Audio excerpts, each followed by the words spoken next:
знакомая говорит: блин, ну, конечно, все дорожает. Ну, блин, разнообразие. Все есть, вот все есть в магазинах, все, что хочешь, есть все.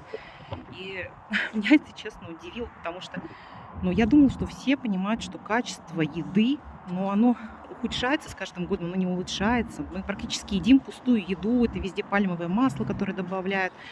Ну и вообще, в принципе, всякой химии и так далее, там гормоны роста в мясе и тому подобное. Но оказывается, ну, многие этого даже не знают, что такое стрёмное качество еды, что мы едим не просто пустую пищу, но даже и во многом про ядовитую, вредную пищу.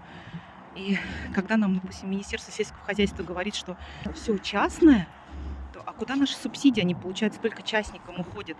И при этом, вот как которые местные производители, вот знаю реальный случай, вот когда местный производитель выращивает, да, огромным трудом, круглогодичным, местную такую продукцию без химии, без вот этих всяких добавок, да, огурцы там и там зелень.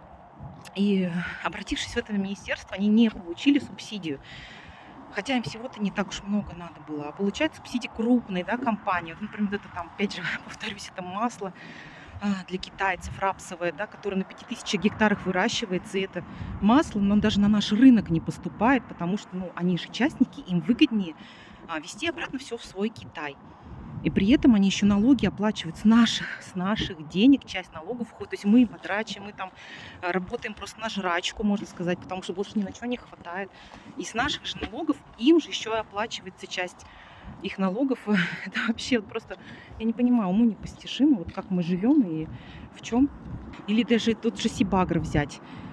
70% мяса свинины, да, поставляет Сибагро в Бурятию. То есть ты любой полуфабрикат купишь, ты практически наткнешься на все равно ты, даже если ты там дома выращиваешь свинью, да, у тебя все равно там в каких-то полуфабрикатах будет попадаться сибагровская. Они каждый день, как говорят работники, каждый день съедают больше таблеток. Чего там, даже если ты там возьмешь поросенка, ты его вырастешь на своих кормах, его мясо будет вонять непонятно чем, потому что, ну вот там такие свиньи растут, представляете, это вот все наши дети едят вот это, потому что, ну, это основной рынок Бурятии. Ну, никуда ты от этого не денешься. И вместо того, чтобы, получается, поддерживать наших местных производителей, у нас идет поддержка вот этих крупных, которые растут, да, которые, да, там подают дешевую продукцию. Но какое качество этой продукции, какое оно? И вот в таком разе вот что ждет наших детей, если вот мы не будем как-то это все менять, я вообще не представляю.